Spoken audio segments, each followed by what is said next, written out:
That fresh morning. That fresh morning.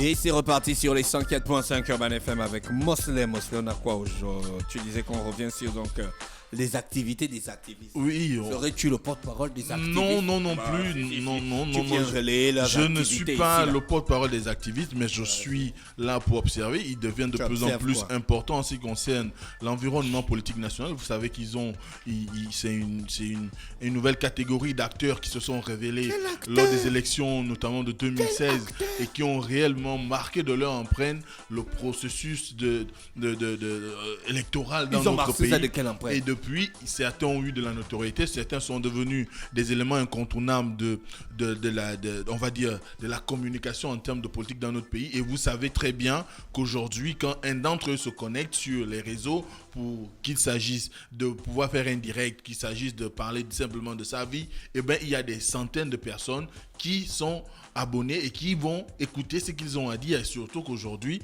quand on regarde, ils sont de plus en plus à bénéficier d'un certain nombre de reconnaissances de la part d'une certaine catégorie de la population. Vous avez des personnalités, des personnes telles que Thibaut Adjatis, vous avez des gens comme Laurence Ndong, vous avez des gens comme Isaac John, vous avez Messire Ona, Messire, bon je vais m'arrêter à Messire. Messire, c'est celui qui est fan là. Oui. Il avait dit que c'est lui qui le gars là, il me fait. Oui, évidemment. Vous avez des gens comme Jonas Boulenda ou encore... Le goût de ça, c'est quoi? Ça veut dire quoi? Ça, c'est quel langage? C'est lui, hein? Oui, je crois bien. Donc, vous avez Jonas Boulenda, vous avez même Dana. Donc, autant d'individualités qui se sont dégagées pour pouvoir aujourd'hui s'imposer au niveau notamment de la communication sur les réseaux sociaux, mais également sur la vie publique même, et qui mériteraient quand même à un moment donné qu'on s'arrête sur un certain nombre d'interrogations qui sont les leurs. Parce que vous savez, la dernière fois, j'ai présenté le Front uni contre le coronavirus dans notre pays, notamment engagé par les acteurs politiques d'ailleurs qui continuent. On a vu récemment Jean Ping qui a également appelé à la mise en place d'un comité qui pourrait être l'équivalent du comité scientifique mis en place par le gouvernement pour pouvoir réfléchir sur les moyens efficaces pour combattre le coronavirus. Mais eux aussi, ils ont quand même leur mot à dire, ils ont quand même des manières, des choses à peut-être à proposer ou encore à analyser. Et d'ailleurs, c'est tout le sens de cette chronique parce que à écouter certains, du moins à suivre certains, on s'est rendu compte qu'ils posent quand même un certain nombre de questions aujourd'hui qui sont de nature à pouvoir quand même amener le grand nombre de Gabonais à se poser des questions sur la réalité du moment qui est celle de la lutte contre le coronavirus. Ce ne sont pas forcément des interrogations qui vont dans le sens de dénigrer de façon systématique le gouvernement, mais ça permettrait à ce qu'on puisse avoir le vrai pouls de l'action qui est menée au quotidien pour pouvoir faire en sorte que le coronavirus ne puisse pas essaimer à travers le pays, notamment en ce qui concerne les grandes artères, du moins les grandes villes du pays, Libreville, Port-Gentil, Oyem, Franceville ou encore Mouila, Tchibanga. Donc autant de questions aujourd'hui qui font que quand on les écoute, on se rend bien compte qu'il y a quand même une situation et à la lumière de ce qui se passe à l'international, on est en droit de revenir là-dessus. La première chose, c'est de poser la question aujourd'hui, quelle est l'enveloppe dédiée à la lutte contre la pandémie coronavirus, parce que vous savez que de par le monde, il y a des chefs d'État qui ont décidé, par exemple, de 50 milliards, de 80 milliards, il y a d'autres qui ont réellement investi. On voit des personnalités à l'international qui eux aussi font des donations. On a par exemple, on parlait tout à l'heure de l'Union européenne qui a offert 81 milliards à l'OMS. On a des stars comme Rihanna qui a décidé de donner 5 millions de dollars pour le combat contre le coronavirus sur son île, la Barbade et dans le monde. Ouais. Donc autant les Barbades. Voilà. Autant de situations aujourd'hui qui font qu'on est quand même en droit de nous poser la question au Gabon. Quelle est l'enveloppe qui a été décidée? C'est toi qui te poses la question, ou bien c'est après l'analyse que tu as eue sur après, les propos des activistes? Oui, c'est après l'analyse. Parce que si tu viens ici te poser des questions sur l'argent, on va dire que c'est toi qui cherches l'argent du pays ici. Là. Non, c'est pas moi. Ah, oui. J'ai bien présenté. J'ai bien planté le décor, comme on dit. J'ai dit de quoi il revenait, du moins de qui je tenais plus ou moins la chronique de ce matin, parce que en les suivant, j'ai pu quand même enregistrer quelques informations ça et là. Cette question, elle mérite toute sa place dans le combat qui est actuellement engagé contre le coronavirus, parce qu'on sait qu'il y a une communication tout azimut qui a été, du moins, structuré, mais qui est appelé à être tout azimut dans la mesure où on a vu les acteurs politiques, on voit la société civile, on voit aujourd'hui même les hommes d'église qui parlent de la lutte contre le coronavirus. Ça sous-entend qu'il y a quand même un travail sur le plan communicationnel qui est fait pour permettre à ce que les populations aient accès à la bonne information. Maintenant, après, il y a les moyens qui permettraient à ce qu'on puisse maintenant lutter efficacement contre le coronavirus sur le terrain. Et cela part du financement, parce que vous savez que le financement permet de doter les infrastructures hospitalières du matériel adéquat, de tout ce qu'il y a comme charges liées à des mesures de prévention. On a par exemple, nous a annoncé qu'il y a une entreprise au niveau de la zone économique spéciale de Nkok qui devait fournir à la population, du moins à l'État gabonais, des solutions. Qui est en train de fabriquer des gels hydroalcooliques. Oui, c'est pourquoi bientôt, c'était officiel d'abord. Ils sont en train Oui, c'était officiel. C'était officiel. Oui, c'était officiel. Le président l'a dit. Voilà, le président l'a dit. D'ailleurs, ça avait été repris par le porte-parole de la présidente de la République. Ça sous-entend que derrière, il faut au moins qu'on sache quelle est l'enveloppe qui a été dédiée à cette lutte, parce qu'on se rappellera que, par exemple, au niveau de la France, moi, quand je suivais au début de l'engagement des actions fortes contre le coronavirus en France, le Premier ministre français avait décidé de passer à la révision de la loi de finances pour pouvoir permettre à ce que la France ait des moyens qui pourraient être consacrés à cette lutte de manière efficiente et efficace. Et aujourd'hui, on voit qu'il y a même un engagement pris pour financer la recherche pour trouver un vaccin ou un remède qui pourrait stopper de façon claire et nette cette pandémie. Et aujourd'hui, la question qui se pose au Gabon, c'est quel est le budget alloué à la lutte contre le coronavirus? C'est la première question. Ensuite, il y a le fait que le gouvernement a pris un certain nombre de mesures, notamment en rapport avec le matériel médical. Comme je le disais tout à l'heure, il y a des produits qui vont être fabriqués à la zone économique spéciale de Hong Kong, mais est-ce qu'on a le sempiternel problème de la disponibilité du matériel comme les masques pour les hôpitaux, les gants pour les hôpitaux toujours. On a la disponibilité des lits en ce qui concerne la capacité d'accueil des malades ou encore des personnes mises en confinement. C'est vrai que quand on regarde aujourd'hui, l'État a fait quand même un premier pas, celui d'aller réquisitionner l'hôtel Rendama, et également récemment on nous a annoncé que l'hôpital militaire d'Angondji également a été réquisitionné pour la même problématique, ce qui sous-entend qu'on devrait au moins nous donner un maximum de chiffres pour pouvoir savoir combien de lits dispose-t-on au niveau de l'hôtel Renama ou encore du centre hospitalier militaire d'Angondji. Combien de lits avons-nous au niveau de l'hôpital militaire qui a été le premier foyer même de la situation, pour qu'on puisse faire une évaluation. Est-ce qu'on a 100 lits? Est-ce qu'on a 200 lits? Est-ce qu'on a 100 000 lits? Est-ce qu'on a 2 millions de lits? Ce qui permettrait à ce qu'au cas où, parce que là nous sommes dans une période où les gens disent que la situation pourrait aller crescendo, parce que il y a eu déjà la première phase qui est passée, celle de l'activité, l'entrée du coronavirus sur le territoire, avec les mesures de protection qui se révèlent plus ou moins pas vraiment inefficaces pour certains. Est-ce qu'on ne pourrait pas nous attendre à une augmentation du nombre de personnes infectées et qui peut-être, ou encore des gens qui auraient été en contact avec un environnement contaminé et qui finalement n'ont pas daigné aller se faire connaître des services compétents, notamment en appelant le 1410. Et est-ce qu'aujourd'hui, nous avons suffisamment de lits pour accueillir ces personnes-là? C'est la grande question qui se pose aujourd'hui. Et là, je reviens encore sur le problème des gants et des masques, parce que vous savez que le personnel hospitalier est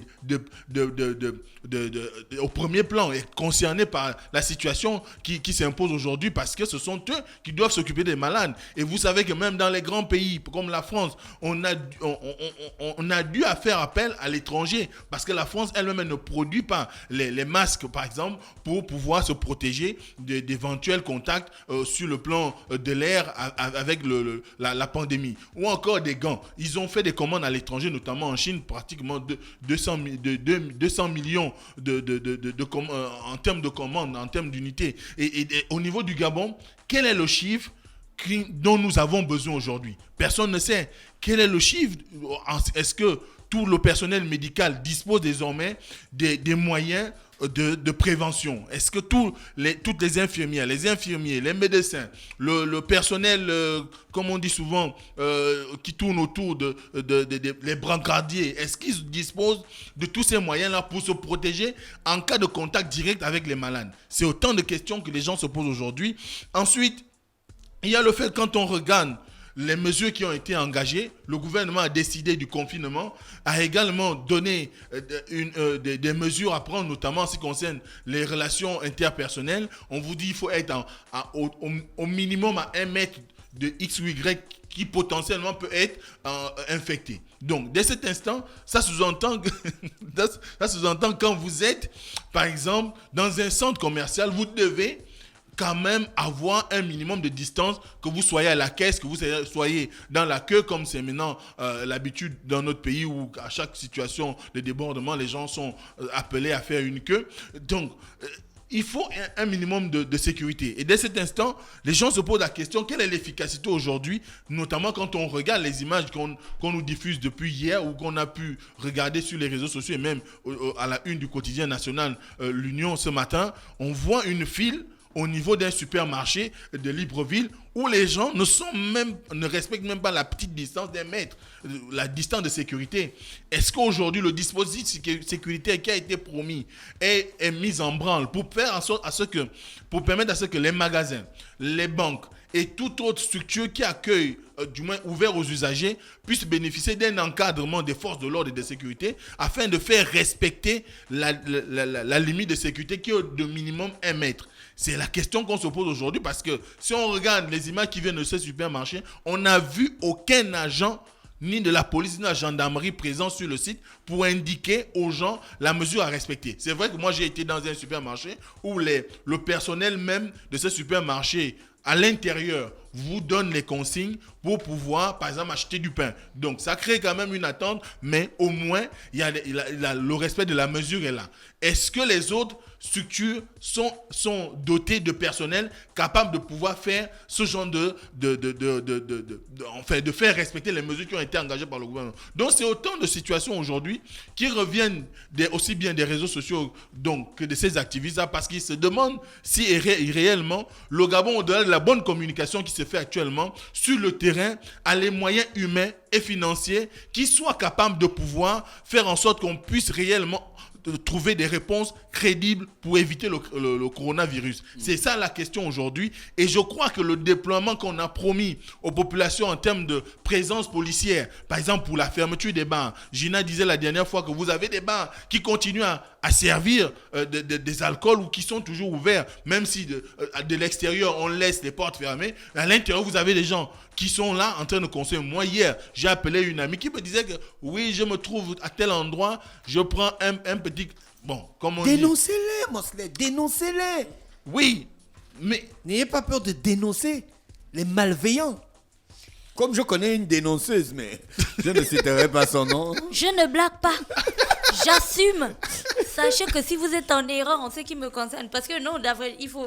Désolé, Mosley. Oui. Moi, Ouais. je suis très sensible à la grippe. Ouais, et ouais. donc, je me dis déjà que si je suis à côté de quelqu'un qui a le coronavirus, je suis l'une des personnes, tu vois, les personnes fragiles là qui... De là, tu captes ça direct. Et je suis convaincue que je n'aurai pas la forme légère.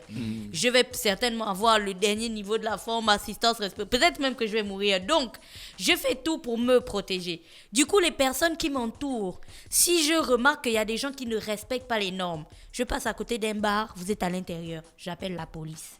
Je passe à côté d'un endroit où vous ne respectez pas les normes. Ouais. J'appelle la police. Je rentre dans un endroit où on ne me désinfecte pas les mains. J'appelle la police. Moi, encore que tu sais qu'on a un partenariat avec la police. Donc, toutes les personnes qui me croient, si vous savez que vous ne respectez pas les normes, ne faites pas ça devant moi. Je vais vous dénoncer. Les auditeurs Et envoient des j'assume. messages depuis le matin. Bonjour, les banques ne respectent pas les mesures de sécurité. Ouais, c'est pas le problème.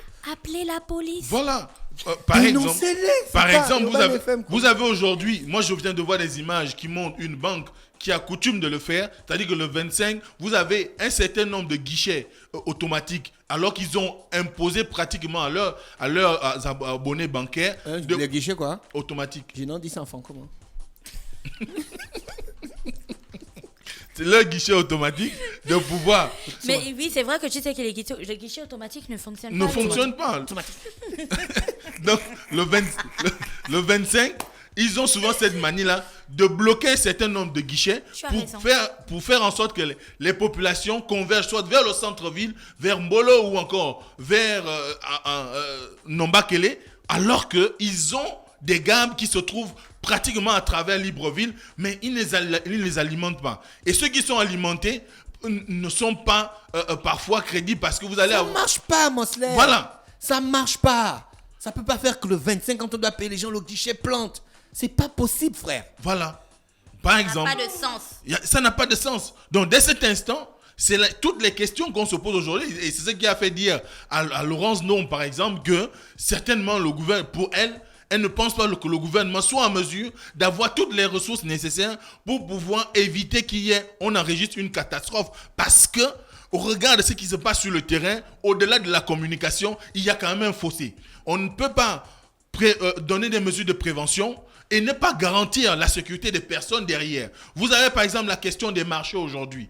C'est vrai que la municipalité de Libreville s'est alignée sur la mesure du gouvernement en décidant de ce qu'il y ait l'ouverture des marchés à 6h et la fermeture à 15h. Mais les interactions au niveau du marché, chez les autres, ils ont respecté même la distance entre les commerçantes.